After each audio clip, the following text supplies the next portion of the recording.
Sexism is a belief around the nature of women and men and the roles they should play in society. Sexism allows those in power to be treated with favor and those without power to be discriminated against. It is also the belief that men are inherently superior to women. Today, women represent almost 20% of enlisted forces in the officer corps. They serve in 95% of all occupations. Yet over 70% admits to witnessing or experience sexualized or discriminatory behavior. Sexism consists of two subcomponents: hostile sexism, which characterizes females as incompetent or overly emotional, and benevolent sexism, that dictates that women are delicate, pure, and in need of male protection and care. So how exactly does that sound in the workplace?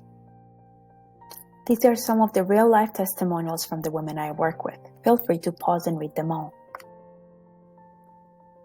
This toxic treatment often affects the mental health of women everywhere. It can lead to higher anxiety levels, being more prone to outbursts, depression, or even unhealthy coping practices like substance abuse.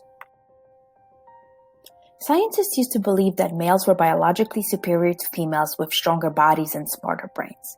This reasoning is just one of the ways women were oppressed by male-dominant culture, constantly being told that just because they were born female, they couldn't do the same jobs and activities or hold the same privileges as men.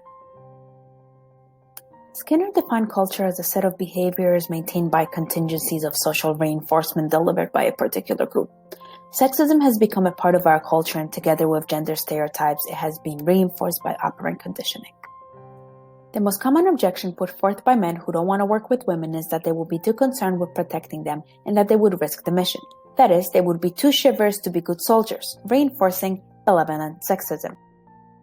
During military training, drill instructors regularly insult male recruits by calling them sissies, girls, or even worse. In order to prove or defend their masculinity, soldiers will act in ways that will readily be recognized as stereotypical masculine, sexist, and aggressive. Women are often asked to join or stay in and fight for change, yet the onus should not be on women but rather on men who make up the vast bulk of service members and hold a predominant number of military leadership positions. Many people don't recognize sexism or deem it appropriate, and if they do, they don't know how to address it.